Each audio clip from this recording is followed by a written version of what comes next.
इन पर है, इसका राइट आंसर बताने की कोशिश कीजिए कि सही वर्तनी वाला शब्द कौन सा, यानी कि 4 ऑप्शन आपकी स्क्रीन पर हैं और यहां पर अगर बात करें माखन चोर लिखा हुआ है, तो क्या माखन चोर होता है? नहीं होता है। माखन चोर भी नहीं होता है, माखन चोर भी नहीं होता है साथियों।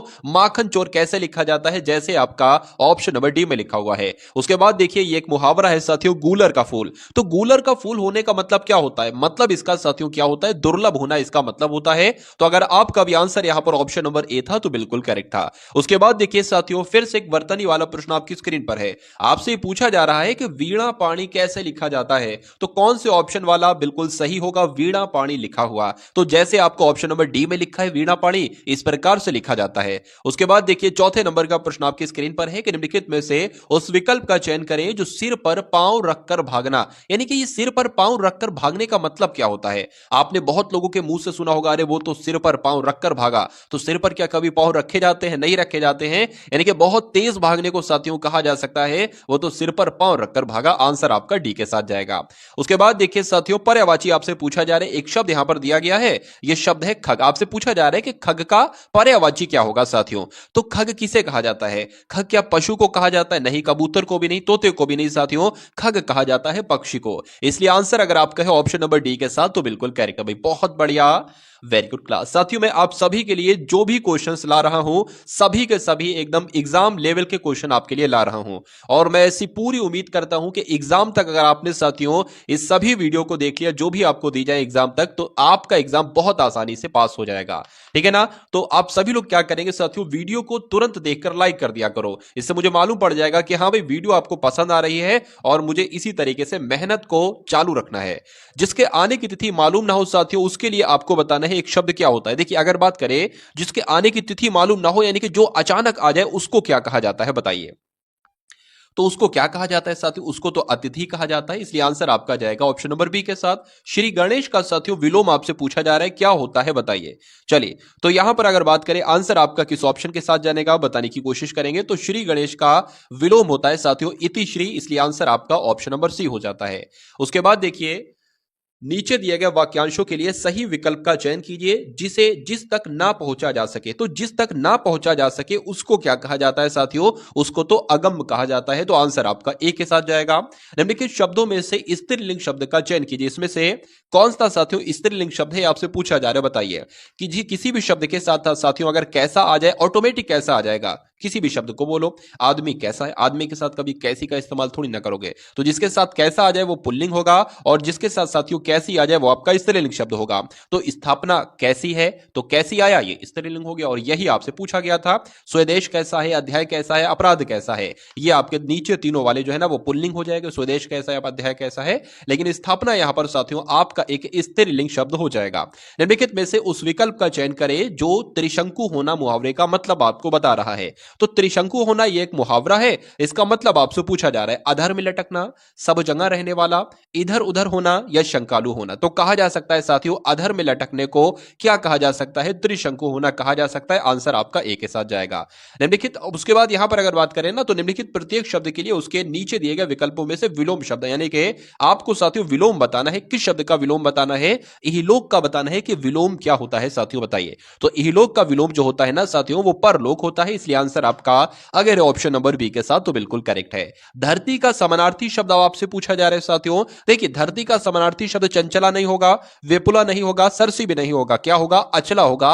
ये आपको ध्यान रखना है, परीक्षा में आपसे साथियों पूछा जाएगा। उसके बाद देखिए कौन सा शब्द बहुवचन है आपसे पूछा जा रहा है, बताइए। तो बहुवचन की अगर बात करें माता, माता तो एक वचन है, प्राण, प्राण या प्राण आपका ये साथियों कैसा हो जाएगा? बहुवचन हो जाएगा। लड़का भी एक वचन है और किताब भी एक वचन है।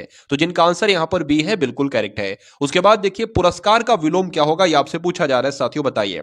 पुरस्कार का मतलब यानी कि जब कोई अच्छा काम करता है तो उसको पुरस्कार दिया जाता है, लेकिन जब कोई गलत काम किया जाता है तो उसको साथियों उसका तिरस्कार होता है। यानी कि पुरस्कार का विलोम अगर पूछे तो तिरस्कार बताना और तिरस्कार का विलोम अगर पूछे तो पुरस्कार बताना। ये दोनों पॉइंट आपको ध्यान रखना है। उसके बाद देखिए कि निम्नलिखित वाक्यांशों के लिए एक शब्द का चयन कीजिए यानी कि जिसकी स्त्री मर गई हो उसको क्या कहा जाएगा, ये आपसे साथियों पूछा जा रहा है, बताइए। चलिए तो जिसकी स्त्री मर गई हो, ठीक है, जिसकी स्त्री मर गई हो यानी कि जिसकी बीवी मर गई हो उसको क्या कहा जाएगा, तो उसको तो विधुर कहा जाएगा, ये आप लोग ध्यान रखेंगे। और जिसका पुरुष मर गया हो यानी कि जिसका पुरुष मर गया हो, जिसका आदमी मर गया हो, जिसका पति मर गया हो, उसको क्या कहा जाएगा, उसको साथियों विधवा कहा जाएगा। ये दोनों पॉइंट आप लोग ध्यान रखेंगे, विधुर भी और विधवा भी। कुर्सी तोड़ना मुहावरे का मतलब क्या, पहले साथियों क्या होता था कि सरकारी नौकरी मिल जाती थी ना तो कहा जाता कि अब तो भाई आप कुर्सी तोड़ोगे, लेकिन अब वो जमाना नहीं रहा साथियों, अब सरकारी नौकरी में भी मेहनत करना पड़ती है, ठीक है। कुर्सी तोड़ना अब वो चीज नहीं रही। तो कुर्सी तोड़ना एक मुहावरा है, इसका मतलब क्या होता है, मेहनत ना करना। इसलिए आंसर आपका जाएगा ऑप्शन नंबर ए के साथ। तो जिनका आंसर यहां पर ए है बिल्कुल करेक्ट भाई, बहुत बढ़िया, वेरी गुड क्लास। चलिए उसके बाद देखिए अगले नंबर का प्रश्न है कि निम्नलिखित में से कौन सा शब्द अशुद्ध लिखा हुआ है, ये आपसे पूछा जा रहा है, बताइए।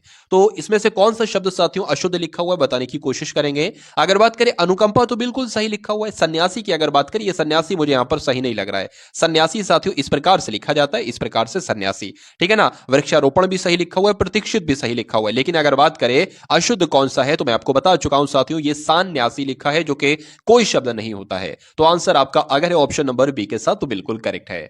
उसके बाद देखिए युद्ध करने का इच्छुक को साथियों उसको क्या कहा जा सकता है, आपसे पूछा जा रहा है। योद्धा कहेंगे या योधे कहेंगे या युयुत्सा कहेंगे साथियों, या आपका युयुत्सु कहेंगे। तो क्या कहेंगे, युयुत्सु आपको ध्यान रखना है, यानी कि युद्ध के इच्छुक को, यानी कि युद्ध करने को इच्छुक जो हो साथियों उसको युयुत्सु कहा जाता है। आंसर आपका जाएगा ऑप्शन नंबर डी के साथ। और जिनका आंसर यहां पर डी है तो बिल्कुल करेक्ट भाई, बहुत बढ़िया, वेरी गुड क्लास। अब उसके बाद देखिए कौवा चला हंस की चाल, ये एक लोकोक्ति है और इस लोकोक्ति का आपको बताना है कि मतलब क्या होता है, बताइए। चलिए, बड़ों से प्रभावित होना, कौवा चला हंस की चाल तो कोई मतलब नहीं निकल रहा है। असंभव प्रयास करना यह भी नहीं होगा, हृदय परिवर्तन होना यह भी नहीं होगा, अंधानुकरण करना ये साथियों हम लोग कह सकते हैं कि कौवा चला हंस की चाल, अंधानुकरण करना। आंसर आपका डी के साथ जाएगा। उसके बाद देखिए कि इनमें से कौन सी वर्तनी सही नहीं है, ये आपसे पूछा जा रहा है साथियों, बताइए। तो इसमें से कौन सी वर्तनी अगर बात करें, देखिए सिद्धांत जैसे लिखा है ऐसे लिखा जाता है, उद्योग भी ऐसे लिखा जाता है, कर्तव्य भी ऐसे लिखा जाता है, लेकिन यहां पर ये क्या लिख दिया साथियों, कर्तव्य। कर्तव्य ऐसे नहीं लिखा जाता है जैसे आपको ऑप्शन नंबर बी में है ना, ऐसे लिखा जाता है। तो कुल मिला के यहां पर कौन से शब्द की वर्तनी सही नहीं थी, तो ऑप्शन नंबर ए वाले की वर्तनी सही नहीं थी और यही आपका राइट आंसर हो जाता है।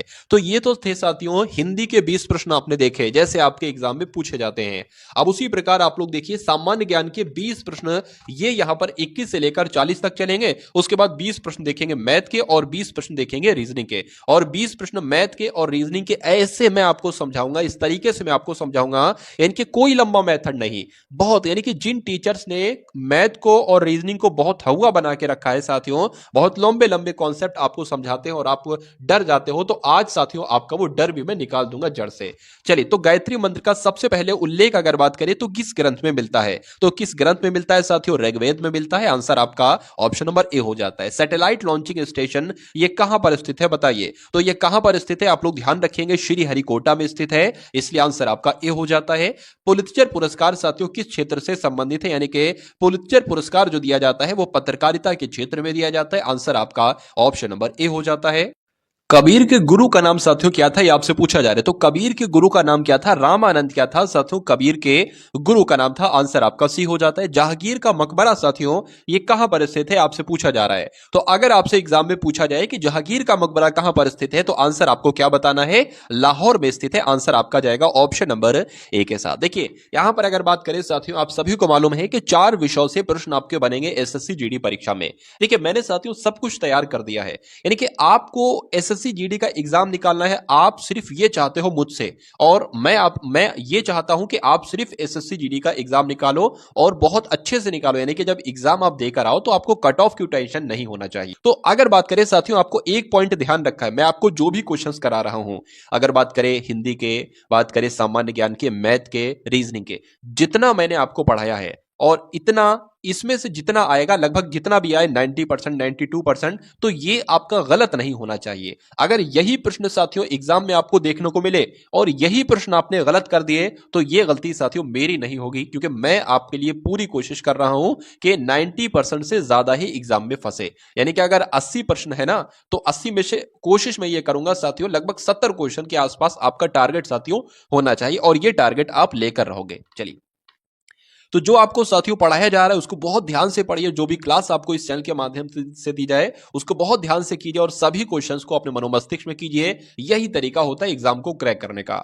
38वीं समानांतर रेखा की अगर बात करें तो ये किन दो देशों को विभाजित करती है, ये आपसे पूछा जा रहा है। तो उत्तर कोरिया और दक्षिण कोरिया ये दो ऐसे देश हैं जिनको साथियों एक रेखा है जो विभाजित करती है, उस रेखा का नाम क्या है? तो 38वीं समानांतर रेखा है। आंसर आपका बी के साथ है, तो बिल्कुल करेक्ट है। उसके बाद देखिए संविधान का कौन सा अनुच्छेद राज्य सरकार को ग्राम पंचायत के संगठन का निर्देश देता है, बताइए। तो कौन से अनुच्छेद की बात चल रही है? अनुच्छेद 40 की बात चल रही है, इसलिए आंसर आपका ऑप्शन नंबर बी हो जाता है। निम्न में से किस राज्य में काली मिट्टी पाई जाती है? बहुत इंपॉर्टेंट क्वेश्चन साथियों हैं। तो अगर बात करें साथियों, गुजरात में भी काली मिट्टी पाई जाती है, मध्य प्रदेश में भी पाई जाती है और महाराष्ट्र में भी पाई जाती है। तो आंसर आपका किस ऑप्शन के साथ जाएगा? डी के साथ जाएगा।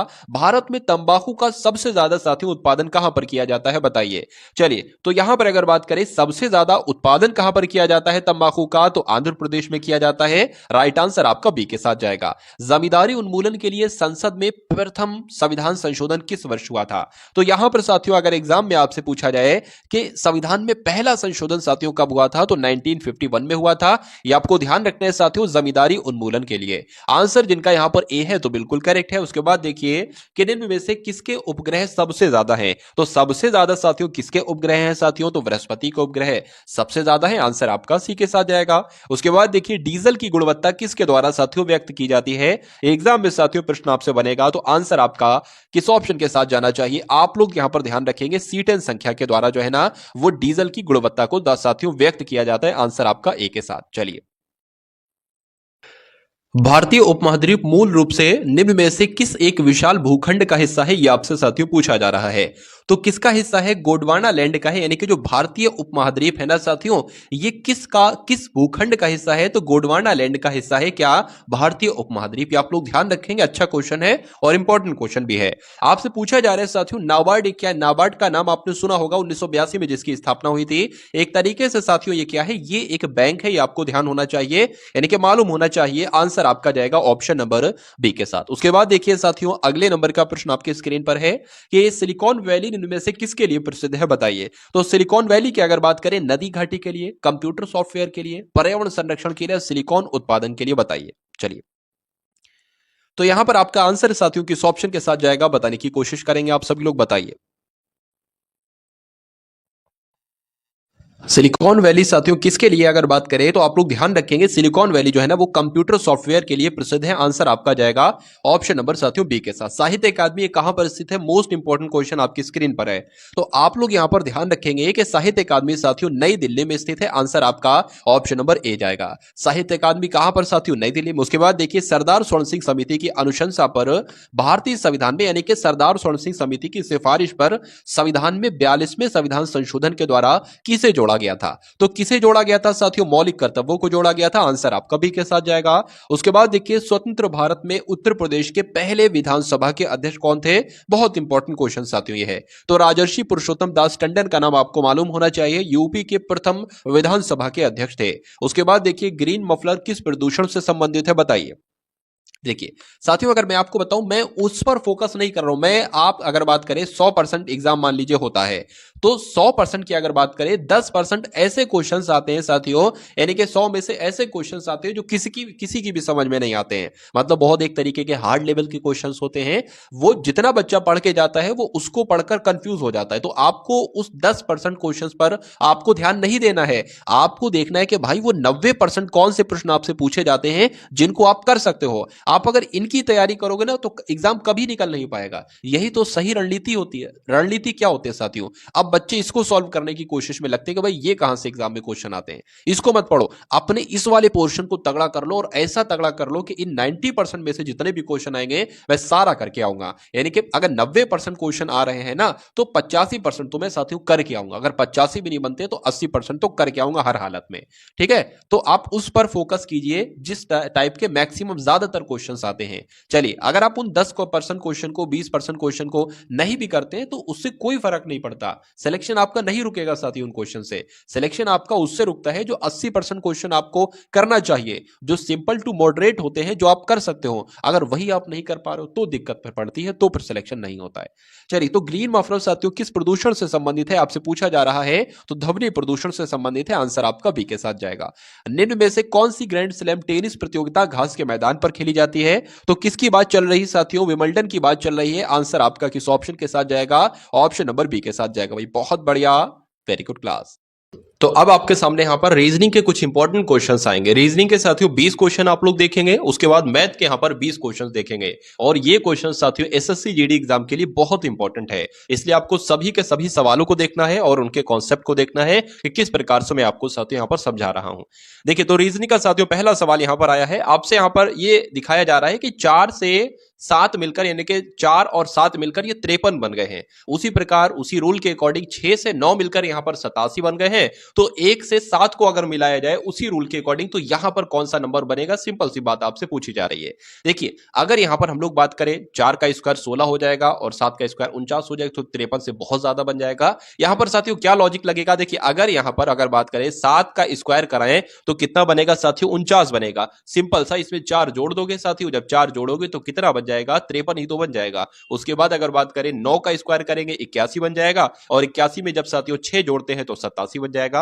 उसी प्रकार 7 का स्क्वायर करेंगे साथियों 49 बन जाएगा, और यहां पर जो 1 है ना, 1 जुड़ेगा साथियों तो कितना बन जाएगा, 50 बन जाएगा। तो 50 आपका आंसर यहां पर हो जाएगा, और जिनका आंसर यहां पर ऑप्शन नंबर सी है तो बिल्कुल करेक्ट है। चलिए, अब उसके बाद देखिए अगले नंबर का प्रश्न है कि 1 से 3 बना है, 3 से 8 बना है, 8 से 19 बना है, 19 से 42 बना है, तो 42 से यहां पर साथियों कौन सा नंबर बनेगा। देखिए 1 से 3 कैसा हुआ है, ये हुआ है इसकी 2 से गुणा की गई है, 1 की 2 से गुणा की गई है और उसमें 1 जोड़ा गया है तो 3 बन गया। उसी प्रकार साथियों यहां पर भी 3 की 2 से गुणा की गई है, 3 दूना 6 और क्या जोड़ दिया गया, 2 जोड़ दिया। उसी प्रकार इसमें साथियों गुणा की गई है 2 से और क्या जोड़ दिया, 3 जोड़ दिया।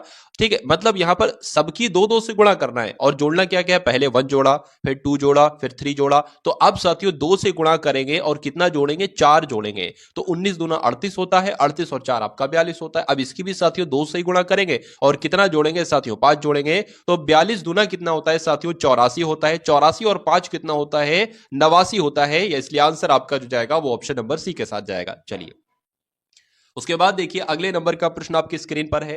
A3T Z7R G16P J35N और M74L, उसके बाद यहां पर आपको बताना है क्या आएगा। तो पहले को देखिए साथियों, ये A से D हुआ है 3 बढ़ाया गया है, D से G हुआ है साथियों 3 बढ़ाया गया है, G से J हुआ है तो तब भी साथियों 3 बढ़ाया गया है, और J 10 पर होता है, M 13 पर होता है, 3 बढ़ाया गया है। तो इसमें अगर साथियों 3 बढ़ाएंगे तो 16 आ जाएगा, यानी कि 16 पर आता है साथियों P। ठीक है, उसके बाद 3 से साथियों यहां पर क्या हुआ है, 7 हुआ है, कितना बढ़ाया गया है आप लोगों ने देखा, 3 से 7 हुआ है, फिर ये 7 से एकदम 16 हो गया है। तो यहां पर क्या 3-3 ऐसे करके क्या क्या बढ़ाएंगे, यहां पर ये देखा जा रहा है 3 में वैसे 4 बढ़ाएंगे तो 7 होगा ना। तो यहां पर अगर बात करें साथियों, ये इससे डबल से ज्यादा हो गया है, फिर ये इससे डबल से ज्यादा हो गया है। तो क्या 2 से गुणा करा है, एक बार देख लेते हैं हम गुणा करा के। 3 दूना 6, 6 और इसमें 1 जोड़ेंगे तो ये 7 हो जाएगा। उसी प्रकार 7 दूना आपका 14 हो जाएगा, तो फिर हमें 2 जोड़ना पड़ेगा 16 बनाने के लिए। इसकी भी जब गुणा 2 से करेंगे तो 16 दूना 32 हो जाएगा। 1 जोड़ा 2 जोड़ा तो जाहिर सी बात है साथियों अब 3 जोड़ेंगे 35 बनाने के लिए। अब 35 से 74 बनाने के लिए साथियों इसकी गुणा 2 से करेंगे, 35 दूना 70 होता है, और 3 जोड़ा तो अब जाहिर सी बात है 4 जोड़ेंगे। अब 74 की भी गुणा साथियों 2 से कराएंगे, और अब कितना जोड़ना पड़ेगा, 5 जोड़ना पड़ेगा। ठीक है, 3 जोड़ा 4 जोड़ा तो 5 जोड़ेंगे। तो 74 साथियों दुना कितने होते हैं, 148 होते हैं, और 5 अगर इसमें जोड़ दिया जाए तो साथियों कितने हो जाएंगे, 153 हो जाएंगे। ये आपको ध्यान रखना है। तो यहां पर साथियों 153 कहीं पर आ रहा है, 153 एक ही ऑप्शन में आ रहा है, तो ऑप्शन नंबर डी आपका राइट आंसर हो जाता है। ठीक है ना। अब अगर चेक करना हो तो आगे भी आप चेक कर सकते हैं, टी से आर हुआ यानी कि 2 की कमी हुई, आर से पी हुआ 2 की कमी हुई, तो यहां पर भी साथियों 2 की कमी ही हो रही है। उसके बाद देखिए अगले नंबर का प्रश्न है कि 1 से 3 हुआ, ये तो साथियों पिछला वाला क्वेश्चन आ गया ये वाला। चलिए कोई बात नहीं, इसको स्किप कर देते हैं। अब उसके बाद देखिए साथियों डायरेक्शन का क्वेश्चन आपकी स्क्रीन पर है। तो यहां पर साथियों है कि नरेंद्र उत्तर की ओर 12 किलोमीटर चलता है। तो नरेंद्र को क्या 12 किलोमीटर चला दे साथियों उत्तर की ओर? बिल्कुल चलाना पड़ेगा। तो आपको मालूम होना चाहिए उत्तर 4 दिशाएं होती हैं। आप एग्जाम हॉल में बैठे, मैं आपको हर बार बताता हूं, आप मान लीजिए एग्जाम हॉल में ये बैठे हैं, अगर क्वेश्चन में उत्तर की तरफ चलाना है तो ऊपर की तरफ चलाना है, उत्तर आपका ये हमेशा होगा। उसके बाद दक्षिण की तरफ चलाना है तो नीचे की तरफ चलाना है, और पूर्व की तरफ तो इधर चलाओगे, और साथियों पश्चिम की तरफ तो इधर चलाओगे। कहा जा रहा है कि नरेंद्र उत्तर की तरफ 12 किलोमीटर चलता है, तो 12 किलोमीटर साथियों हमने उत्तर की तरफ चला दिया। फिर पश्चिम की ओर साथियों 10 किलोमीटर चलता है, पश्चिम किधर है? इधर है ना, तो पश्चिम आपका 10 किलोमीटर मैंने यहां पर चला दिया। उसके बाद कहा जा रहा है कि और 12 किलोमीटर दक्षिण की तरफ चलता है, यानी कि 12 किलोमीटर चलेगा तो यहीं पर साथियों आ जाएगा। उसके बाद वह उस बिंदु से कितना दूर है जहां से उसने चलना प्रारंभ किया था, यानी कि पूछा जा रहा है यहां से कितनी दूरी है। तो जब 10 दूरी ये है तो 10 दूरी साथियों ये भी होगी। तो आंसर आपका किस ऑप्शन के साथ जाएगा? ऑप्शन नंबर डी के साथ जाएगा, 10 किलोमीटर। आंसर अगर आपका है ऑप्शन नंबर डी के साथ तो बिल्कुल करेक्ट है। उसके बाद देखिए नेक्स्ट नंबर का क्वेश्चन आपकी स्क्रीन पर है। चलिए यहां पर अगर बात करें ना साथियों कि यदि रीजन को सांकेतिक भाषा में 5 लिखा जाता है, बिलीव्ड को सांकेतिक भाषा में 7 लिखा जाता है, तो गवर्नमेंट को साथियों क्या लिखा जाएगा? इतना सवाल आपसे पूछा जा रहा है। तो ऐसे कैसे बन गया साथियों? देखिए यहां पर लेटर तो 6 हैं लेकिन यहां पर 5 लिखा रहा है। यहां पर लेटर कितने? 1 2 3 4 5 6 7 8, 8 लेटर है, 7 लिखा जा रहा है। मतलब जितने लेटर होंगे उससे एक कम करके लिखा जाएगा। तो मेरे हिसाब से साथियों कितने लेटर हैं? 1 2 3 4 5 6 7 8 9 10, 10 लेटर है, तो एक कम करके अगर बात करें तो 9 लिखा जाना चाहिए। क्या 9 ऑप्शन में है? तो बिल्कुल है साथियों। आंसर आपका जाएगा ऑप्शन नंबर सी के साथ। उसके बाद देखिए अगले नंबर का क्वेश्चन आपकी स्क्रीन पर है, देखिए और बताइए कि राइट आंसर यहां पर आपका क्या हो सकता है? बताइए। देखिए 15 और 19 से 34 बना है, 49 और 13 से 62 बना है, तो 36 और 26 से यहां पर क्या बनेगा? एक बार इनका टोटल करके देखिए, सबसे पहले जोड़ ही करके देख लिया करिए। 9 और 5 साथियों कितने होते हैं? 14 होते हैं, ठीक है ना। उसके बाद साथियों 1 1 1 और यहां पर 3 हो जाएंगे, तो ये तो साथियों जोड़ने पर 34 आ गया। इनका अगर जोड़ करते हैं 49, यानी कि 9 और 4 आपके कितने? 9 और 3 आपके साथियों कितने होते हैं? 12 होते हैं, और 5 और 6 आपका 62 हो जाएंगे, तो ये भी मिल गया। यानी कि इसका भी साथियों जोड़ ही करना होगा। 6 और 6 आपके 12 हो जाएंगे, और आपके 3 और 3 आपके 6 हो जाएंगे, तो 62 आपका आंसर आ जाएगा, जो कि कौन से ऑप्शन में है? ऑप्शन नंबर सी वाले में, और यही आपका बिल्कुल करेक्ट आंसर है। बहुत बढ़िया, वेरी गुड क्लास। साथियों रीजनिंग में तो मैं आपको ऐसा बना दूंगा जैसा कोई भी टीचर आपको नहीं बना सकता। इतनी मैं आपको प्रैक्टिस करवा दूंगा, हर टाइप का क्वेश्चन आपको करवा दूंगा कि जब एग्जाम हॉल में साथियों आप लोग जाएंगे तो एक एसएससी जीडी के लिए एक ऐसा सिंगल क्वेश्चन भी नहीं होगा जो आपको आए ना, जो आप कर ना सको। ठीक है, हर सवाल आपका जाना पहचाना ही होगा टारगेट सिलेक्शन के माध्यम से। ठीक है, तो बहुत अच्छे से आपको पढ़ाई करना है जब तक एग्जाम है, जब तक आपकी क्लास चलेगी। ठीक है साथियों, चलिए तो अंग्रेजी वर्णमाला में बाईं ओर से, मैं आपको हर बार बताता हूं साथियों, आपका जो सीधा हाथ होता है, कुछ लोगों को नहीं मालूम होता, इसलिए मैं बार बार रिवीजन करा देता हूं। जो सीधा हाथ होता है वो दायां कहलाया जाता है, और जो उल्टा हाथ होता है साथियों वो क्या कहलाया जाता है? वो बायां कहलाया जाता है। दो बातें आपको ध्यान रखना है, मैं आपको बताता हूं हर बार। देखिए यहां पर अगर बात करें अंग्रेजी वर्णमाला में बाईं ओर से, अब मान लीजिए ये हमने साथियों लेटर्स लिखे, ए है, बी है, सी है, कहां तक लिखेंगे? ये हम जेड तक मान लीजिए लिखेंगे।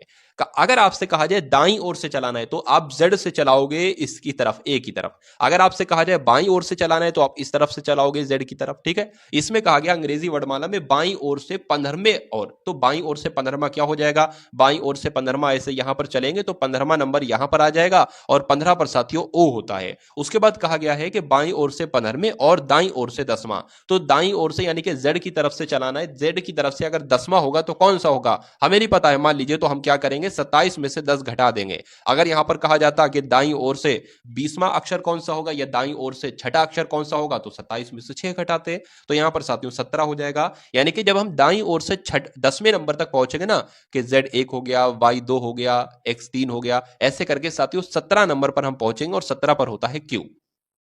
उसके बाद लिखा है तो उनके ठीक बीच में कौन सा अक्षर होगा? तो 15 और 17 के बीच में साथियों 16 नंबर होता है, और 16 पर होता है साथियों पी। इसलिए कहा जा रहा है कि उनके अक्षर के ठीक बीच में कौन सा अक्षर होगा? तो पी होगा साथियों। इसलिए आंसर आपका जाएगा ऑप्शन नंबर बी के साथ, और जिनका आंसर यहां पर बी है तो बिल्कुल करेक्ट है। उसके बाद देखिए नेक्स्ट नंबर का क्वेश्चन आपकी स्क्रीन पर है, आपसे पूछा जा रहा है साथियों, बताइए।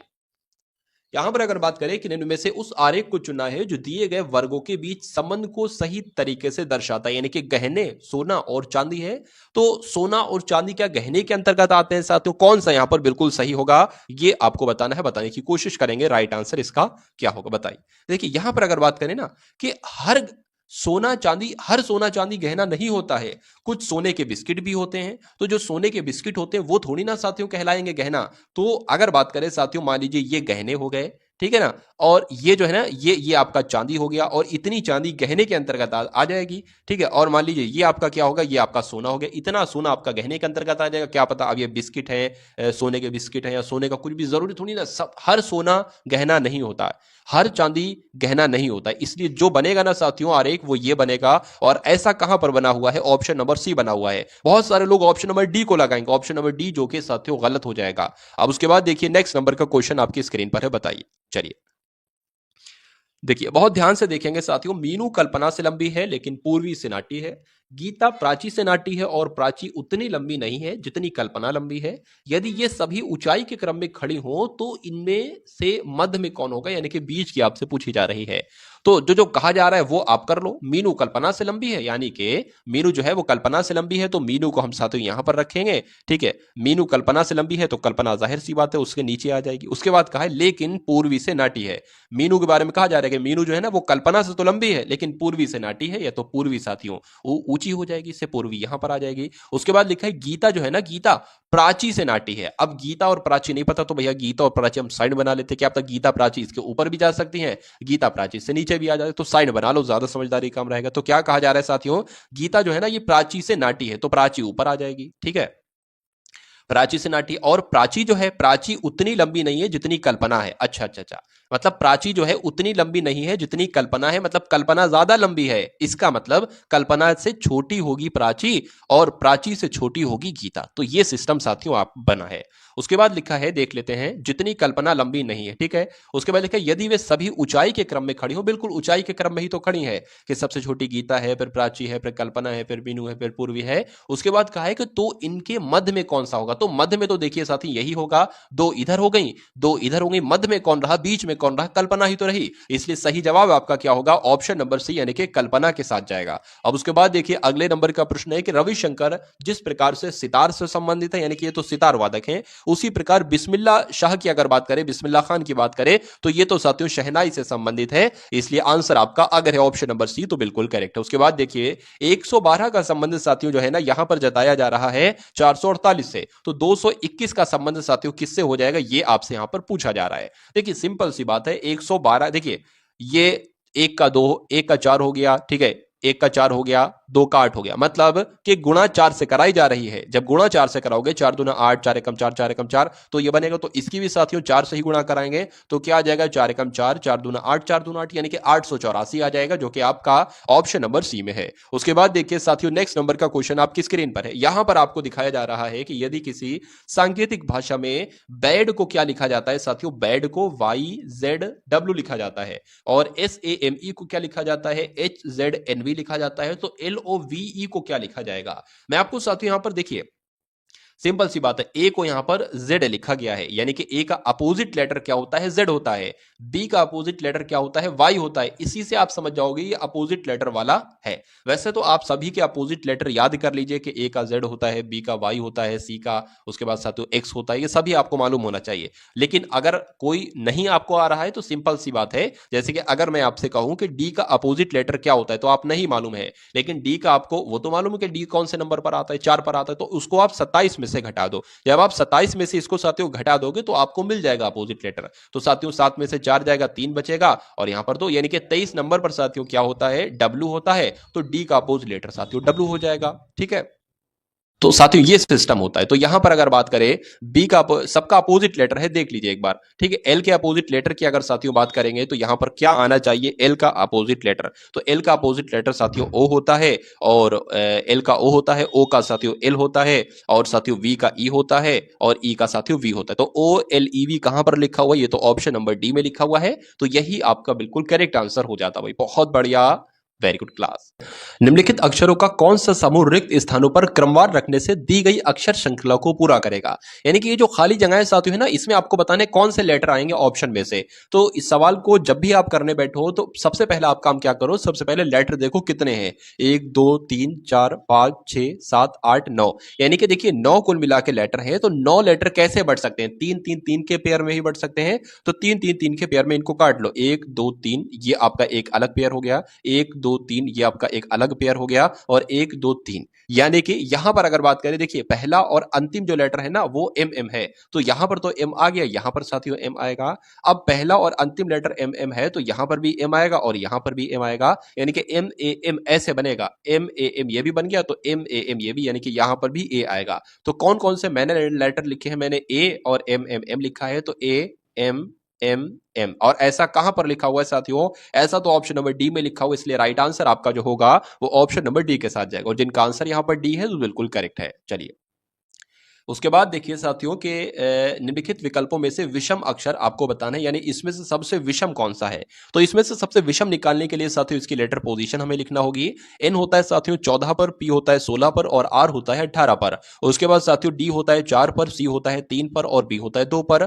आर होता है 18 पर, क्यू 17 पर और पी 16 पर होता है। उसी प्रकार एच 8 पर, जी 7 पर, एफ 6 पर होता है। तो अब मुझे यहां पर बताना है कि क्या यहां पर साथियों डिफरेंस है। देखिए एक यहां पर कम हुआ, फिर से कम हुआ, यहां पर एक कम किया गया, यहां पर कम किया गया, एक यहां पर कम किया गया, एक यहां पर कम किया गया, लेकिन यहां पर दो बढ़ाए जा रहे हैं और दो बढ़ाए जा रहे हैं। तो सबसे अलग कौन सा होगा, ऑप्शन नंबर ए वाला होगा, और यही आपका राइट आंसर हो जाता है। उसके बाद देखिए नेक्स्ट नंबर का क्वेश्चन आपकी स्क्रीन पर, यहां पर भी आपको साथियों सबसे अलग पूछा जा रहा है, कौन सा सबसे अलग है बताइए। देखिए एक होते हैं भाज्य संख्याएं और एक होती हैं अभाज्य संख्याएं। भाज्य संख्याएं वो होती हैं जो किसी न किसी संख्या से कट जाती हैं, एक के अलावा, एक से तो सभी संख्याएं कटती हैं, एक के अलावा अगर किसी संख्या से कोई संख्या कट रही तो वो भाज्य संख्या कहलाएगी। तो ये तो साथियों 2 से कटती है, 7 से कटती है, भाज्य संख्या है।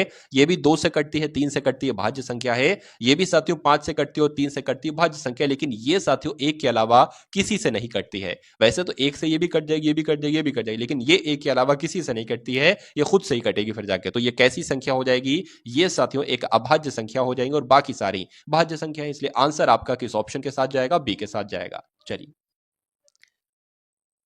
अब उसके बाद देखिए नेक्स्ट नंबर का क्वेश्चन आपकी स्क्रीन पर है। यहां पर साथियों अगर बात करें किसी सांकेतिक भाषा में ओ के A P E R you का अर्थ होता है फाइन क्लॉथ। क्या ओके और पेरू का मतलब होता है फाइन क्लॉथ, और उसके बाद लिखा है मेटा लिसा का अर्थ होता है क्लियर वाटर, और डोना लिसा पेरू का मतलब होता है फाइन क्लियर वेदर हो। तो इसी भाषा में वेदर का सांकेतिक कोड क्या होगा। देखिए वेदर का सांकेतिक, वेदर कहां पर लिखा है, वेदर यहां पर लिखा है, यानी कि इस वाले में। तो वेदर का कोड क्या हो सकता है, डोना भी हो सकता है, लिसा भी हो सकता है और पेरू भी हो सकता है। यानी कि आंसर आपका जो होगा वो तो या तो डोना हो सकता है या लिसा हो सकता है या पेरू हो सकता है, ठीक है ना। तो आंसर क्या हो सकता है साथियों, या तो आपका डोना हो सकता है, पेरू हो सकता है, लिसा हो सकता है। ये आंसर नहीं हो सकता, तो ये ऐसा ही आपका कट जाएगा। ठीक है, इसको नीचे कर लेते हैं हम। देखिए अब यहां पर वेदर का कोड जानने से पहले हमें मालूम होना चाहिए, ठीक है, वैसे वेदर का डायरेक्ट कोड आपको नहीं मिल पाएगा कि डोना है, लिसा है, पेरू है। उसके लिए फाइन का और क्लियर का कोड निकालना पड़ेगा।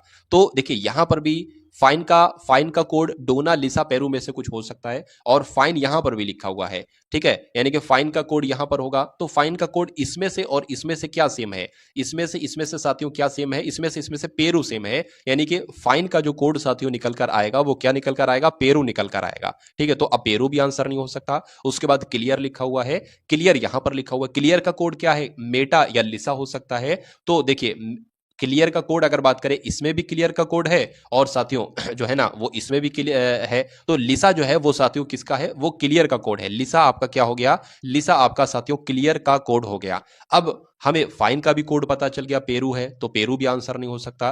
क्लियर का भी कोड पता चल गया साथियों, क्या है, मैंने क्लियर ही लिख दिया, यहाँ पर लिसा होना चाहिए। ठीक, चलिए ये लिसा हो गया, तो लिसा भी आंसर आपका नहीं हो सकता। तो आंसर आपका साथियों किस ऑप्शन के साथ जाएगा, डोना के साथ जाएगा। तो जिनका आंसर यहाँ पर डोना है बिल्कुल करेक्ट है। चलिए अब उसके बाद देखिए उस विकल्प का चयन करें, उस विकल्प को चुनिए जो दिए गए संयोजन के प्रतिबिंब के सबसे करीब है। यानी कि साथियों अगर बात करें डेनियल को प्रतिबिंब के सामने रखें तो ये प्रतिबिंब यानी कि शीशे में कैसा डेनियल दिखाई देगा।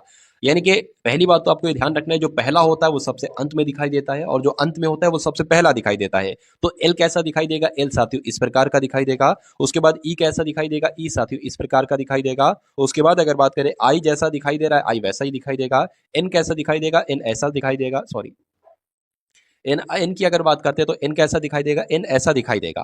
ठीक है, तो ये साथियों एन हो गया, और ए जैसा दिखाई देता है ए वैसा ही दिखाई देगा, और डी कैसा दिखाई देगा, इस प्रकार का कुछ डी दिखाई देगा। तो ऐसा साथियों कौन से ऑप्शन में है, ऐसा तो मुझे कोई ऑप्शन नहीं दिख रहा है, सब में डी डी किसी में है ही नहीं, जी जी है वो है।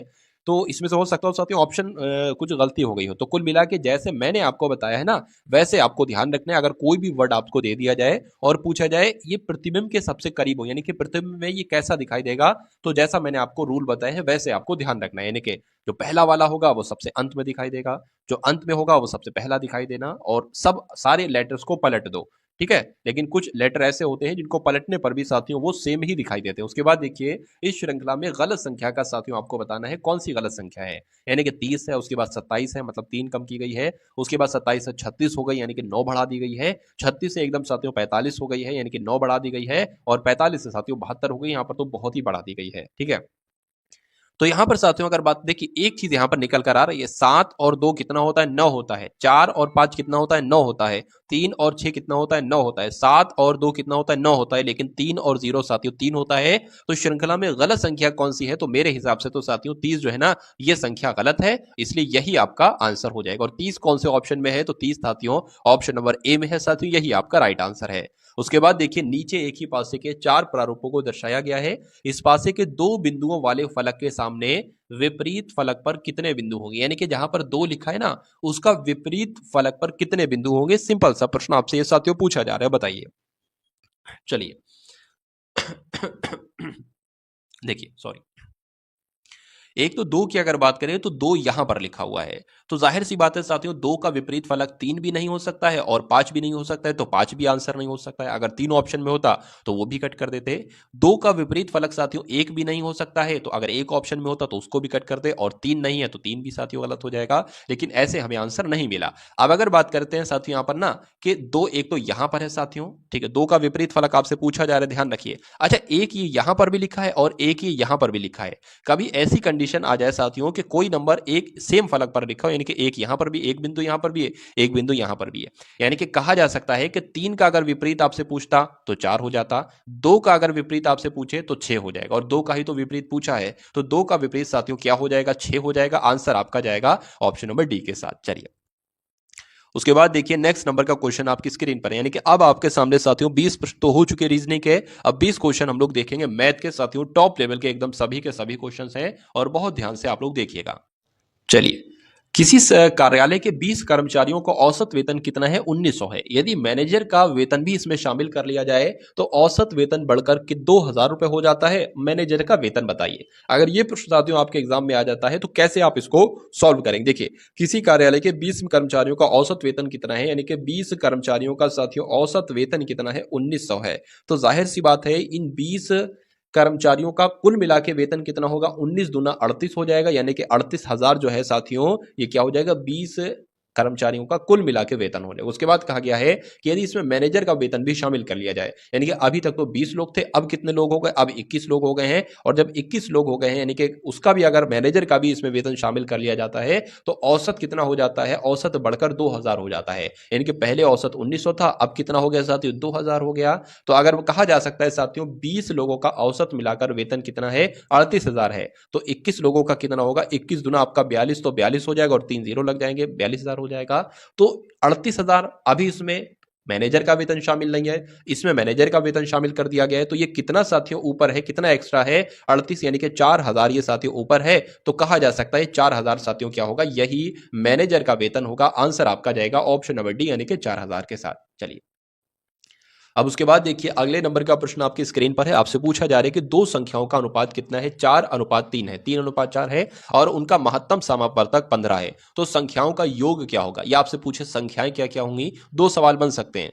संख्याएं क्या होंगी, संख्याएं बताइए, या छोटी संख्या क्या होगी, या बड़ी संख्या क्या होगी, या संख्याओं का योग क्या होगा, या संख्याओं का डिफरेंस क्या होगा। तो कभी भी आपको साथियों दो संख्याओं का अनुपात दिया हो और मासा दिया हो, यानी कि महत्तम समापवर्तक दिया हो, तो महत्तम समापवर्तक की पहली संख्या से अगर गुणा कराओगे, जो नंबर आएगा वो पहली संख्या होगी। महत्तम समापवर्तक की दूसरी अनुपात से गुणा कराओगे, जो संख्या होगी वो दूसरी संख्या होगी। तो संख्या पूछे तो 45 60 है, इनका योग पूछे तो इनका योग कर देना साथियों, कितना आपका हो जाएगा, ये आपका हो जाएगा 105। तो आंसर आपका ऑप्शन नंबर ए के साथ जाएगा, 105 के साथ। अब उसके बाद देखिए अगले नंबर का क्वेश्चन आपकी स्क्रीन पर है, देखिए और बताइए राइट आंसर यहां पर आपका क्या हो सकता है।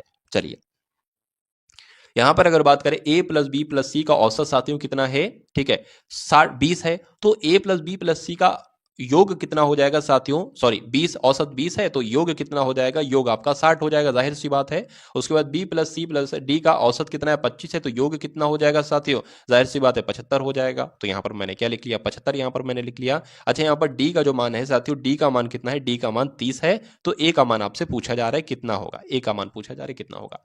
तो डी का मान इसमें साथियों 30 है। अब जब इसमें हम अगर अगर मान लीजिए हम इसमें से क्या निकालते हैं, हम इसमें से साथियों डी जो है ना, डी 30 है, तो जब साथियों 75 में से डी का मान यानी कि 30 माइनस कर देंगे तो वो कितना बचेगा, वो बी प्लस सी का ही तो बचेगा। तो 75 में से 30 जरा माइनस कीजिए, क्या बचेगा, 5 बच जाएगा, और ये साथियों यहाँ पर 4 बच जाएगा। यानी कि बी प्लस सी कितना है, बी प्लस सी आपका 45 है, और ए का मान आपसे पूछा जा रहा है। तो यहां पर अगर बी प्लस सी का मान घटा दिया जाए तो हमें सिर्फ ए का मान तो पता चल जाएगा, यानी कि 60 में से अगर 45 घटा दिया जाए तो ए का मान हमें पता चल जाएगा, और 60 में से 45 घटाएंगे तो साथियों 15 बचेगा, ए का मान 15 होगा, और यही आपसे पूछा जा रहा था कि ए का मान क्या होगा। आंसर आपका जाएगा डी के साथ। चलिए उसके बाद देखिए नेक्स्ट नंबर का क्वेश्चन आपकी स्क्रीन पर है। यहां पर अगर बात करें ए अनुपात बी कितना है, 3 अनुपात 4 है, बी अनुपात सी कितना है, 5 अनुपात 7 है, और सी अनुपात डी कितना है, 8 अनुपात 9 है। तो ए अनुपात डी का अनुपात बताना है। देखिए दो सवाल यहां से बन सकते थे। एक तो आपसे पूछा जाता कि ए अनुपात डी का अनुपात बताइए। दूसरा सवाल आपसे पूछा जा सकता था क्या कि ए अनुपात बी अनुपात सी का अनुपात बताइए। ठीक है, ये 3 अनुपात आपको दे दिए जाते, आपसे पूछा जाता कि ए अनुपात बी अनुपात सी का अनुपात बताइए। तो पहले हम ए अनुपात बी अनुपात सी का अनुपात निकाल लेते हैं। देखिए यहां पर अगर साथियों हम लोग बात करते हैं, देखिए भाई, ठीक है ना, तो सबसे पहले जब हम ए अनुपात बी अनुपात सी निकालेंगे कैसे, ये सबसे पहले आपको मालूम होना चाहिए। हम सबसे पहले निकलेंगे साथियों, ए अनुपात बी का मान कितना है, 3 अनुपात 4 है, बी अनुपात सी का अनुपात कितना है साथियों, 5 अनुपात 7 है। तो हम इसको कैसे गुणा कराएंगे, 3 की गुणा कराएंगे 5 से, 5 की गुणा कराएंगे 4 से, 4 की गुणा कराएंगे 7 से, यानी कि जो गुणा कराने पर साथियों निकलेगा वही तो ए अनुपात बी अनुपात सी होगा। यानी कि जब 3 की 5 से गुणा कराएंगे तो ए का मान निकलेगा 3 पंजे 15, 5 की 4 से गुणा कराएंगे 5 चौक 20, ये मान निकलेगा बी का, और 4 की गुणा 7 से कराएंगे तो ये मान निकलेगा साथियों सी का। तो यही तो ए अनुपात बी अनुपात सी है। बस इसको एक बार कट कर लो अगर कट हो पा रहा है, लेकिन ये कट हो नहीं पाएगा, तो यही आपका क्या हो जाएगा, ए अनुपात बी अनुपात सी। ठीक है, अगर आपसे पूछा जाता कि ए अनुपात सी का अनुपात कितना है तो आप बता देते कितना है, 15:28 है। लेकिन यहां पर डी ए अनुपात डी का अनुपात पूछा गया है। अब ए अनुपात डी, देखिए ए अनुपात डी का अनुपात निकालने से पहले हमें क्या मालूम करना होगा, ए अनुपात बी अनुपात सी अनुपात डी, चारों निकल जाएंगे तो हम ए का भी बता देंगे डी का भी बता देंगे, सिंपल। तो पहले सबसे चारों ही निकालना पड़ेंगे, हमारी मजबूरी है। तो ए अनुपात बी अनुपात सी का अनुपात निकालने के बाद हमें क्या करना होगा साथियों, हमें करना होगा सी अनुपात डी का अनुपात रखना होगा यहां पर। तो ये हो गया, ये हो गया। ठीक है, अब ए अनुपात बी अनुपात सी अनुपात डी का अनुपात निकालने के लिए हमें क्या करना होगा, 15 की गुणा 8 से, 20 की गुणा 8 से, 28 की गुणा 8 से, फिर 28 की गुणा 9 से, तो ऐसे निकल जाएगा। तो 15 की गुणा 8 से करते हैं साथियों, 15 अट्ठे कितना होता है, 120 होते हैं।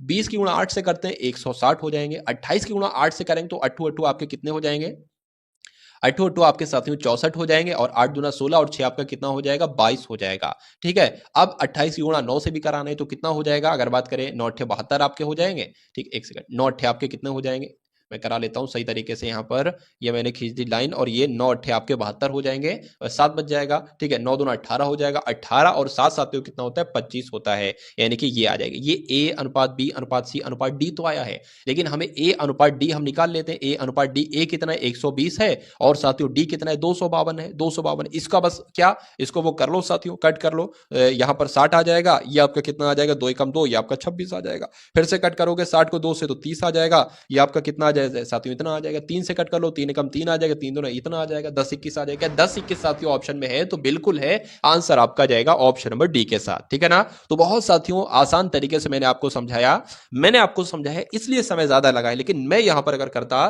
तो 40 सेकंड से ज्यादा का टाइम नहीं लगता, 40-45 सेकंड से ज्यादा का टाइम नहीं लगता। राहुल 12 किलोमीटर की चाल से 12 किलोमीटर घंटा की चाल से कार्यालय जाता है और 10 किलोमीटर की घंटा की चाल से वापस आ जाता है। यानी कि एक साथियों दूरी है, वो दूरी कितने भी किलोमीटर हो सकती है। अगर राहुल साथियों यहां से इधर को जाता है अपने कार्यालय तो 12 किलोमीटर प्रति घंटा की चाल से जाता है, यानी कि 1 घंटे में 12 किलोमीटर की दूरी तय करता है, ऐसे जाता है। और जब वापस आता है तो 10 किलोमीटर प्रति घंटा की चाल से आता है। तो उसकी औसत चाल साथियों क्या होगी, ये आपसे पूछी जा रही है। देखिए औसत चाल का सूत्र होता है, जब भी आपसे औसत चाल पूछी जाए तो आपको ध्यान रखना है 2x एक्स वाई बटे एक्स प्लस वाई। ये एक्स क्या होगा साथियों, पहली चाल होगी, वाई क्या होगा, दूसरी चाल होगी। तो सिंपल सा साथियों आप लोग पुट कर देंगे दो, पहली चाल क्या है यानी कि एक्स का मान क्या है साथियों 12, और अगर बात करते हैं साथियों वाई क्या है, दूसरी चाल है तो 10 है, बटे में साथियों क्या हो जाएगा 12 प्लस 10 हो जाएगा, 12 प्लस 10 हो जाएगा। अब अगर बात करें साथियों 12 दूना 24, 24 दाम कितने हो जाएंगे साथियों 240 हो जाएंगे, नीचे आपका साथियों 120 आ जाएगा, 120 नहीं बल्कि 12 और 10 आपका 22 आ जाएगा। इसको अगर कट करेंगे साथियों 2 से कट करेंगे तो यहां पर ये आ जाएगा, यानी कि 120 बटे 11 यहां पर आया है। अब इसको कट करेंगे 11 एकम 11 हो जाएगा, ठीक है, एक चला जाएगा 10 हो जाएगा। तो यहां पर अगर बात करें साथियों पॉइंट लगा देंगे, अब दो नंबर एक साथ काटेंगे तो यहां पर अब ऐसे करके लगेगा, ठीक है ना। तो कितना बचा साथियों 10 था, ये यहां पर भी जीरो लग जाएगा, तो 11 नीम कितने हो जाएंगे साथियों 99 हो जाएंगे, यानी कि 10.9 किलोमीटर प्रति घंटा की चाल उसकी औसत चाल साथियों कहलाएगी। इसलिए आंसर आपका अगर है ऑप्शन नंबर सी के साथ तो बिल्कुल करेक्ट हो जाता है। उसके बाद देखिए कि 300 पर 8% की दर से कितने वर्षों में उतना ब्याज मिलेगा जितना 1600 पर 1.5% की दर से 3 वर्षों में मिलता है, ये आपसे साथियों पूछा जा रहा है। चलिए यहां पर साथियों 8 सही 1/2 है, क्या है 8 सही 1/2% की दर से 3 वर्षों में, ये कुछ नहीं साधारण, आपने साथियों एसआई बराबर सुना होगा पीआरटी बटे 100, यानी कि साधारण ब्याज बराबर मूलधन गुणा दर गुणा समय बटे 100। तो यहां पर साथियों मूलधन दे रखा है, दर दे रखी है, लेकिन आपसे समय एक तरीके से पूछा जा रहा है। तो मूलधन कितना है 300 है, दर कितनी है साथियों 8% है, वर्ष यहां पर पूछ रहे हैं तो वर्ष के लिए हम y यहां पर लिख लेंगे, बटे में 100 लगता है, यानी कि ये कह रहा है उतना ब्याज मिलेगा जितना, इसलिए यानी कि बराबर कह सकते हैं 1600 पर 8.5% की अगर बात करें 8 दूना 16, 16 और एक आपका कितना हो जाएगा 17, 17/2% यहां पर आ जाएगा। तो 17 बटे यहां पर क्या आ जाएगा साथियों 2 आ जाएगा। गुणा में क्या होगा, अगर बात करें 3 वर्ष की बात की गई तो 3 वर्ष लिख लेंगे, गुणा में साथियों यहां पर बटे में 100 लग जाएगा, ठीक है। तो इन दो जीरो से साथियों ये दो जीरो कट जाएंगे, इस दो से अगर बात करें ये यहां पर 8 आ जाएगा, ठीक है ना, इतना आपको समझ में आ गया होगा। अब यहां पर क्या है साथियों 8 गुणा 17 गुणा 3 यहां पर है, और इधर को क्या है इन दो जीरो से साथियों ये दो जीरो कट जाएंगे आपके, और 8 3 आपका कितना हो जाएगा 24 हो जाएगा, ठीक है, 8 3 आपका 24 हो जाएगा और 24 वाई हो जाएगा। अब अगर बात करें ये 24 साथियों इसके बटे में आ जाएगा तो 24 यहां आ जाएगा, यहां से 24 हट जाएगा, 8 एकम 8, 8 आपका क्या क्या होता है 8 3 आपका 24 होता है, इस 3 से ये 3 कट जाएगा, यानी कि वाई बराबर क्या आएगा साथियों 17 वर्ष आ जाएगा वाई बराबर, जो कि कौन से ऑप्शन में है साथियों, ऑप्शन नंबर बी में है, तो यही आपका बिल्कुल करेक्ट आंसर है। अब उसके बाद देखिए कोई धनराशि 10% चक्रवृद्धि वार्षिक दर से 3 वर्षों में 6555 हो जाती है, वो धनराशि क्या है, वो मूलधन आपसे एक तरीके से पूछा जा रहा है। देखिए अगर आर यहां पर साथियों कितना दे रखा है 10% दे रखा है, और टी की अगर बात करें यानी कि समय कितना दे रखा है 3 वर्ष का दे रखा है, और ए कितना दे रखा है 6655 यहां पर दे रखा है, तो आपसे पी की वैल्यू पूछी जा रही है यानी कि मूलधन कितना है। तो आप क्या करेंगे साथियों, एक सूत्र होता है वो आपको भी मालूम होगा, ए बराबर पी 1+r/100 की पावर क्या हो जाएगी साथियों टी हो जाएगी, ये फॉर्मूला आपने बचपन में सुना होगा। अब ए की वैल्यू कितनी है 6655 है, ठीक है, पी ही तो आपको ज्ञात करना है साथियों, पी आपको ज्ञात करना है, ठीक है। 1+r कितना है 10% है, बटे में 100 आ जाएगा यहां पर, और t यानी कि पावर कितनी है, अगर पावर की बात करें तो 3 वर्ष की बात चल रही है, 3 पावर हो जाएगी, इस जीरो से ये जीरो आपका कट जाएगा, 1/10 आएगा यहां पर। अब यहां पर सबसे पहले इसको हम लोग लिख लेते हैं जरा, ठीक है, 6655 बराबर पी। अब अगर बात करते हैं साथियों जीरो से जीरो कट गया, अब 10 की गुणा 1 से होगी, 10 से कम 10, 10 और एक आपका 11, 11/10 यहां पर हो जाएगा, 11/10 होगा ना, पावर 3 लगी है तो इसको 3 बार लिख देंगे साथियों, 11/10, 11/10 और 11/10 यहां पर लिख देंगे।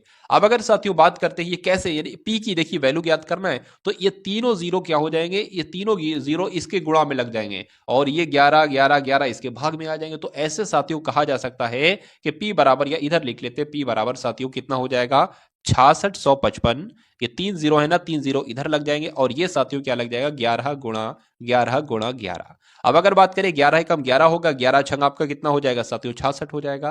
55 है ना, दो संख्याओं को एक साथ कट करेंगे तो जीरो लगाएंगे, 11 पंजे आपका क्या हो जाएगा 55 हो जाएगा, यानी कि 605 और 3 जीरो आ जाएंगे, जिसको हम यहां पर लिख लेते हैं, ठीक है ना। चलिए 605 और 3 जीरो यहां पर लग गए। अभी नीचे क्या है साथियों 11 गुणा 11 है, अब 11 कम 11 हो जाएगा, 11 पंजे आपका 55 हो जाएगा, 5 लगेगा 55 हो जाएगा, फिर 11 पंजे 55 हो जाएगा, फिर आपका ये 3 जीरो लग जाएंगे, एक 11 बचा है, 11 कम 11, 11 पंजे 55, यानी कि 5000 आपका जो आएगा ना साथियों, पी कितना आएगा, मूलधन कितना आएगा 5000 आएगा, जो कि ऑप्शन नंबर ए में है। तो यही तो साथियों आपका राइट आंसर हो जाता है, जिनका आंसर यहां पर ऑप्शन नंबर ए है बिल्कुल करेक्ट है।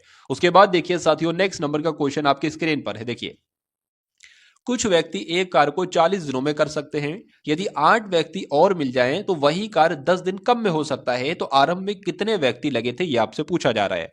बहुत आसान सा प्रश्न है। कुछ व्यक्ति एक कार्य को, मान लेते हैं हम इतने व्यक्ति, कितने, एक्स व्यक्ति किसी कार्य को, एक कार्य को 40 दिनों में कर सकते हैं, ठीक है। अगर यदि 8 व्यक्ति और मिल जाए, यानी कि पहले तो एक्स व्यक्ति थे, अब 8 व्यक्ति और मिल गए, तो कितने व्यक्ति हो गए, एक्स प्लस 8 व्यक्ति हो गए। तो 8 व्यक्ति और मिल जाएं तो वही कार्य 10 दिन कम में हो सकता है। यानी कि पहले 40 दिन में हो रहा था, तो अब जब 8 व्यक्ति मिल जाएंगे तो 10 दिन कम में होने लगेगा। यानी कि पहले 40 दिन में हो रहा था, तो अब साथियों 30 दिन में होगा। तो आरंभ में कितने व्यक्ति लगे थे, यानी कि एक्स की वैल्यू एक तरीके से पूछी जा रही है। तो इसको सॉल्व कर लो, एक्स का मान आपका निकल जाएगा और वही आपका आंसर होगा। तो 40 एक्स यहां पर हो जाएगा बराबर 30 की एक्स से गुणा होगी तो 30 एक्स हो जाएगा। और साथियों कितना हो जाएगा, प्लस 30 की गुणा 8 से होगी तो 240 आ जाएगा। 8 3 आपका 24 होता है, ठीक है। तो 40x की अगर बात करें, 40x में से ये 30x जाएगा तो कितना बचेगा साथियों, 10x बचेगा। तो 10x बराबर कितना है साथियों, 240 है। यानी कि x बराबर कितना आ जाएगा, 24 आ जाएगा। 24 आएगा तो साथियों यही आपका बिल्कुल राइट आंसर हो जाता है। तो जिनका आंसर यहां पर ऑप्शन नंबर बी के साथ है तो बिल्कुल करेक्ट हो जाता है भाई। बहुत बढ़िया, वेरी गुड क्लास। चलिए अब उसके बाद देखिए अगले नंबर का प्रश्न है कि यहां पर साथियों देखिए अंडर रूट 50 है गुणा अंडर रूट 20 है, अंडर रूट 54 है। ये एक ही अंडर रूट है, ये दो अंडर रूट नहीं है, ठीक है। तो अंडर रूट 54 है और उसके बाद साथियों क्या है, बटे में ये अंडर रूट 200 है, ठीक है। और गुणा क्या है साथियों, अंडर रूट 135 है। देखिए ये भी अंडर रूट में, ये भी अंडर रूट में, ये भी अंडर रूट में, ये भी अंडर रूट में, ये भी अंडर रूट में। तो ऐसा करें ना साथियों, एक बड़ा सा अंडर रूट कर लें हम और क्या करें, सभी संख्याओं को लिख लें अंडर रूट में। यानी कि अंडर रूट 50 है गुणा अंडर रूट 20 है गुणा अंडर रूट 54 है और अपॉन में क्या है साथियों, 200 है अंडर रूट में और साथियों गुणा 135 है। अब यहां पर आसानी ये हो जाएगी साथियों, कट जाएगा। जैसे कि 50 एकम 50, 50 चौक आपके कितने हो जाएंगे, 200 हो जाएंगे। 4 एकम 4, 4 पंजे आपका कितना हो जाएगा, 20 हो जाएगा। अब ये 5 एकम 5, 5 दूना 10 आपका, 5 सत्ते 35 हो जाएगा। 27 एकम 27 होता है और 27 दूना आपके कितने होते हैं, 54 होते हैं। तो मुझे यहां पर साथियों क्या मिला, मुझे यहां पर सिर्फ अंडर रूट का 2 मिला, यानी कि कट पीट करके साथियों अंडर रूट 2 आया। तो इसलिए आंसर आपका किसके ऑप्शन के साथ जाएगा, ए के साथ जाएगा। अंडर रूट 2 आपका बिल्कुल राइट आंसर हो जाता है। अब उसके बाद देखिए अगले नंबर का प्रश्न है कि यदि किसी टैंक के 1/3 भरे होने पर उसमें 80 लीटर पानी आता है, ठीक है, तो उसके आधा भरे होने पर उसमें कितना लीटर पानी आएगा। अब हम सबसे पहले देखिए यहां पर यह लिखा हुआ है कि 1/3 भरा हुआ है, यानी कि मान लीजिए ये साथियों बाल्टी है, ठीक है। ये एक हिस्सा है, ये 2 हिस्से हैं, 3 हिस्से हैं। तो कुल मिला के 1/3 जब भरा होगा तो उसमें 80 लीटर पानी आएगा। तो हम ये निकालें कि जब उसमें वो पूरी बाल्टी भरी होगी तो उसमें कितने लीटर पानी आएगा। सबसे पहले तो ये निकालेंगे ना, उसके बाद उसमें से आधा पानी हम गायब कर देंगे, आधा बचेगा और वही आपका आंसर होगा। तो कभी भी ऐसा लिखा हो कि 1/3 पानी भरा है तो उसमें 80 लीटर पानी है, या ऐसे लिखो 1/2 पानी भरा है तो उसमें 50 लीटर पानी है। तो कितना पानी होगा, कुछ नहीं, 2 की गुणा 50 से हो जाएगी, 100 हो जाएगा, 100 लीटर पानी कहलाएगा। यहां पर लिखा है 1/3 लीटर पानी भरा है और उसमें 80 लीटर पानी कहा जा रहा है। तो उसमें टोटल पानी कितना हो जाएगा, 3 की 80 से गुणा करा लो, 240 आ जाएगा। यानी कि उसमें 240 लीटर पानी भरा है। यानी कि अगर जब वो पूरी बाल्टी भर जाती है तो 240 किलो पानी उसमें आता है। ये पूछ रहे हैं कि अगर आधा भरा है तो उसमें कितना पानी आएगा। अरे भाई आधा भरा है तो उसमें कितना पानी आएगा, 120 लीटर ही तो पानी आएगा। इसलिए आंसर आपका किस ऑप्शन के साथ जाएगा, 120 लीटर के साथ जाएगा। अब उसके बाद देखिए अगले नंबर का क्वेश्चन आपकी स्क्रीन पर है। आपसे यहां पर पूछा जा रहा है कि ए एक कार्य को 6 दिनों में करता है, बी उसी कार्य को 12 दिनों में करता है। यदि दोनों एक साथ काम करें तो कार्य खत्म करते हैं तो ए कार्य कितना कार्य पूरा करेगा। ये आपसे साथियों पूछा जा रहा है। बहुत अच्छे लेवल का साथियों ये क्वेश्चन आपकी स्क्रीन पर है। चलिए तो ध्यान से देखेंगे साथियों और बताने की कोशिश करेंगे राइट आंसर, ठीक है। तो ए एक कार को 6 दिनों में खत्म करता है, तो लिख सकते हैं साथियों ए एक कार को 6 दिन में खत्म करता है, बी उस कार को 12 दिनों में खत्म करता है। यदि दोनों एक साथ कार्य खत्म करते हैं तो ए ने कितना कार्य किया। तो देखिए सबसे पहले साथियों हम लोग ये कह सकते हैं कि ए का एक दिन का काम कितना है, ए का एक दिन का काम है 1/6 और बी का एक दिन का काम कितना है, बी का एक दिन का काम है 1/12। दोनों अगर मिलकर काम करते हैं तो उनका एक दिन का काम कितना निकलता है। ये दोनों को हमने साथियों जोड़ लिया, ये हमें जब इसको कैलकुलेट करेंगे ना तो क्या निकलेगा साथियों, दोनों का एक दिन का काम निकलेगा। तो ये साथियों 12 एकम 12 हो जाएगा प्लस 6 आ जाएगा और नीचे क्या हो जाएगा, 12 छंग आपके 72 हो जाएंगे। क्या निकलेगा साथियों, 18/72 निकलेगा और इसको जब कट करेंगे ना साथियों तो कितना निकलेगा, 18 18 को साथियों जब 72 से कट करेंगे तो 1/4 आ जाए, क्योंकि 18 चौक 72 होते हैं। तो कहा जाए ये जो 1/4 आया है साथियों, ये क्या है आपको ध्यान रखना है कि ए प्लस बी का एक दिन का काम है। ए बी मिलकर काम करते हैं तो ये एक दिन का काम है। अब जब साथियों ए और बी मिलकर यानी कि एक दिन का काम है तो 4 दिन में वो काम समाप्त भी होता है। यानी कि ये टोटल काम कितने दिन में करते हैं? 4 दिनों में ये टोटल काम करते हैं। टोटल जो काम करते हैं ना 4 दिनों में वो समाप्त हो पाता है। अब अच्छा, ए का एक दिन का कार्य कितना है? ए का एक दिन का कार्य 1/6 है और 4 दिन टोटल काम करता है। तो साथियों कहा जा सकता है कि ए कितने दिन में ए कितना कार्य करेगा? ए कार्य करेगा साथियों 2 एकम 2 दूना 4 और 2 3 6 आपका हो जाएगा, 2 दूना 4 हो जाएगा, यानी कि 2/3 कार्य करता है साथियों कौन? ए। तो इसलिए आंसर आपका जो जाएगा वो ऑप्शन नंबर बी के साथ जाएगा। उसके बाद देखिए साथियों नेक्स्ट नंबर का क्वेश्चन है कि एक पंखे का अंकित मूल्य 1500 रुपए है और अंकित मूल्य पर 20% की छूट दी जाती है, तो ग्राहक को 1104 में खरीदने के लिए इसके अतिरिक्त कौन सी छूट दी जाती है, ये आपसे पूछा जा रहा है। बहुत अच्छा क्वेश्चन साथियों आपकी स्क्रीन पर है। देखिए एक पंखे का अंकित मूल्य यानी कि एक पंखे पर साथियों कितने रुपए अंकित है? 1500 रुपए अंकित है। अंकित मूल्य पर यानी कि 1500 पर अगर 20% की छूट दी जाती है तो 15% पर साथियों जब 20% की छूट दी जाती है तो ये हमें 80% में पड़ेगा। यानी कि जब इसको साथियों कैलकुलेट कराओगे ना साथियों तो इस जीरो से ये जीरो कट जाएगा, 15 8 120 हो जाएगा, यानी कि 1200 में पड़ता है। जब 20% की छूट दी जाती है तो ये 1200 में पड़ता है। अगर इसको साथियों 1104 में खरीदना हो तो कितनी छूट दी जाएगी? तो कितनी छूट दी जाएगी साथियों? 1200 में से अगर बात करें साथियों 1104 को अगर घटा लेंगे तो कितने बचेंगे साथियों? 96 बचेंगे। तो 96 की हम निकाल लेंगे। ठीक है, यहां पर साथियों क्या आ जाएगा? 1200 आ जाएगा। ये 2 जीरो से ये 2 जीरो कट जाएंगे। 12 के 12 साथियों 12 अट्ठे कितने होते हैं? 12 अट्ठे 96 होते हैं। तो 8% की साथियों छूट दी जाएगी। आंसर आपका जाएगा ऑप्शन नंबर ए के साथ। उसके बाद देखिए अगले नंबर का क्वेश्चन है 4/5 है का 5/8 है गुणा 6 + 15 - 10 है। इसको सरल आपको करना है, इसको साथियों कैलकुलेट आपको करना है।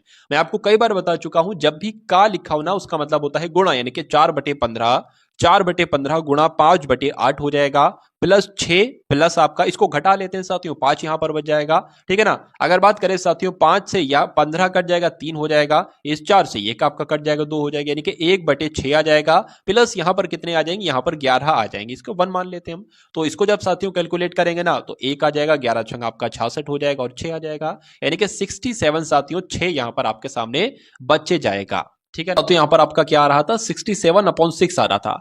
तो हो सकता हो टाइपिस्ट से कुछ प्लस माइनस की यहां पर कुछ भूल चूक हो गई हो, इसलिए आंसर आपका एक्यूरेट नहीं आ पा रहा है।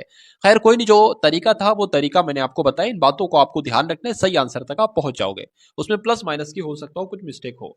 चलिए अगले नंबर का प्रश्न देखिए। राम ने अपनी घड़ी 220 रुपए में बेची, इस प्रकार उसे 10% का लाभ हुआ, तो घड़ी का लागत मूल्य क्या था? यानी कि घड़ी को उसने कितने रुपए में खरीदा था? देखिए 10% के लाभ पर बेची जा रही है 120 रुपए की, यानी कि साथियों 110% की वैल्यू कितनी है? 220 रुपए है। आपसे 100% की वैल्यू पूछी जा रही है। तो अगर बात करें साथियों ये 110 जो है वो नीचे आ जाएगा और गुणा हम कर देंगे साथियों 100 से इसकी। अब अगर बात करें इस जीरो से ये जीरो कैंसिल हो जाएगा, 11 एकम 11, 11 दूना आपका 22 हो जाएगा, यानी कि 2 की 100 से गुणा करोगे तो साथियों 200 आएगा। तो कहा जा सकता है घड़ी को उसने साथियों 200 रुपए में खरीदा था और 220 रुपए में बेचेगा तभी तो उसको 10 रुपए का प्रॉफिट होगा। उसके बाद देखिए साथियों अगले नंबर का प्रश्न आपकी स्क्रीन पर है, देखिए और बताइए राइट आंसर यहां पर आपका क्या हो सकता है। एक आयताकार है, पार्क है एक आयताकार। तो मैं देख लेता हूं यहां पर साथियों एक ही आयताकार पार्क है। पार्क की लंबाई की बात करें साथियों तो 8 मीटर है और चौड़ाई की बात करूं साथियों तो 6 मीटर है। इसके विकर्ण की लंबाई क्या है? विकर्ण क्या होता है साथियों? जो ऐसे यहां पर एक लाइन आती है इसको विकर्ण कहा जाता है। आपसे पूछा जा रहा है साथियों कि इसकी लंबाई कितनी है? 8 है, इसकी लंबाई 6 है, तो विकर्ण की लंबाई क्या होगी? आपको मालूम होना चाहिए साथियों ये एक तरीके से कर्ण इसको हम लोग कह सकते हैं। ठीक है ना। तो एक सूत्र होता है कर्ण बराबर कर्ण स्क्वायर बराबर आधार स्क्वायर और प्लस आपका क्या हो जाएगा? लंब स्क्वायर हो जाएगा। तो कर्ण की अगर हमें बात करना है ना साथियों तो हम कर देंगे 8 का स्क्वायर कर देंगे प्लस 6 का स्क्वायर कर देंगे, तो क्या निकल कर आएगा साथियों?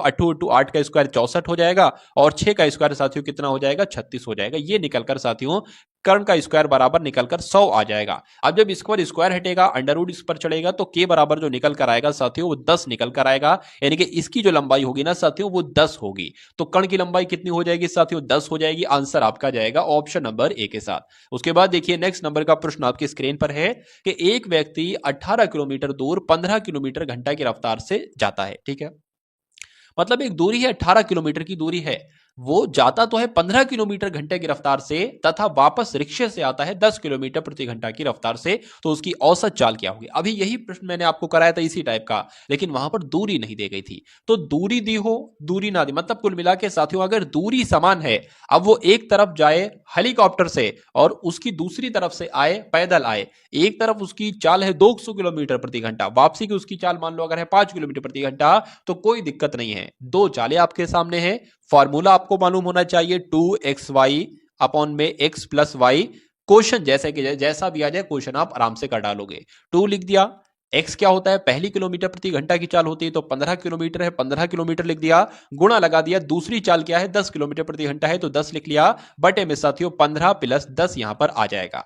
ऊपर क्या आएगा 15 कि अगर 2 से करे तो 30 आ जाएगा, 30 है यानी कि 10 से करे तो 300 आ जाएगा, 300 बटे आपका 25 आ जाएगा। और दुनिया जानती साथियों 25 की जब इससे भाग दोगे तो यहां पर साथियों 12 किलोमीटर प्रति घंटा आएगा। तो आंसर आपका किस ऑप्शन के साथ जाएगा, ऑप्शन नंबर ए के साथ जाएगा, यानी कि औसत चाल साथियों 12 किलोमीटर प्रति घंटा हो जाती है। चलिए उसके बाद देखिए कि 10% तथा 30% की उत्तरोत्तर छूट कितनी एकल छूट के बराबर होगी। तो सूत्र होता है, फॉर्मूला होता है साथियों 10 प्लस 30 माइनस 10 गुणा 30, 10 गुणा 30 बटे में साथियों क्या आ जाएगा 100 आ जाएगा, 2 जीरो ऊपर 2 जीरो नीचे कट जाएगा, 10 प्लस 30 आपका 40 हो जाएगा, माइनस आपका साथियों 3 एकम 3 3 हो जाएगा, यानी कि 10 40 में से 3 जाएगा साथियों तो 37% बचेगा। आंसर आपका किस ऑप्शन के साथ जाएगा, ऑप्शन नंबर ए के साथ जाएगा। उसके बाद देखिए अगले नंबर का क्वेश्चन आपकी स्क्रीन पर है कि यदि किसी संख्या का 2/7वां भाग 18 है तो उस संख्या का 1/9वां भाग क्या होगा। तो पहले हम वो संख्या तो निकाल लें, फिर उस संख्या का हम 9/9वां भाग भी बता देंगे, क्या दिक्कत है। तो किसी संख्या का मैंने आपको बताया था, का जहां पर भी आएगा वहां पर गुणा का निशान लगेगा, यानी कि मान लीजिए इस संख्या का तो गुणा का निशान लगेगा, 2/7वां भाग जो है ना कितना है 18 है। इसको सही से लिखे तो 2 की गुणा x से हो जाएगी, यानी कि 2x/7, 2x/7 बराबर कितना है 18 है। अब इस 7 की गुणा 18 से कर देंगे साथियों तो ये 7 यहां आ जाएगा, यहां से कट हो जाएगा, इस 2 की भाग ये नीचे आ जाएगी तो 2 यहां आ जाएगा, ये 2 कट जाएगा, तो x बराबर 18 गुणा 7/2 आ जाएगा। 2 एकम 2, 2 नीम आपका 18 हो जाएगा और 9 सत्य आपका 63 होता है, यानी कि x का मान कितना निकला साथियों 63 निकला। अब यहां पर तो उस संख्या का 1/9वां भाग कितना होगा, संख्या ये है, इसका 1/9वां भाग कितना होगा, 9 एकम 9, 9 सत्य 63 हो जाएगा, 7 एकम 7 हो जाएगा, यानी कि साथियों अगर बात करते हैं ना 7 आपका आंसर जाएगा, जो कि आपका ऑप्शन नंबर डी में है। तो जिनका आंसर यहां पर ऑप्शन नंबर डी है तो बिल्कुल करेक्ट हो जाता भाई, बहुत बढ़िया, वेरी गुड क्लास। तो ये आपने देखे साथियों एसएससी जीडी एग्जाम के लिए पूरे 80 प्रश्न, इसमें हिंदी के भी प्रश्न थे, सामान्य ज्ञान के भी प्रश्न थे, और उसके अलावा साथियों मैथ के, रीजनिंग के भी प्रश्न थे। उसके अलावा साथियों उम्मीद करता हूं क्लास को आपने पसंद किया होगा, अगर पसंद किया है तो प्यारी सी इस क्लास में प्यारा सा कमेंट आपका होना चाहिए साथियों, मैं बाद में उसको पढ़ूंगा, उसको लाइक करूंगा।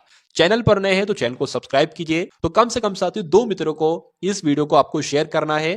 मिलते हैं हम सभी लोग आने वाली वीडियो में। जय हिंद साथियों।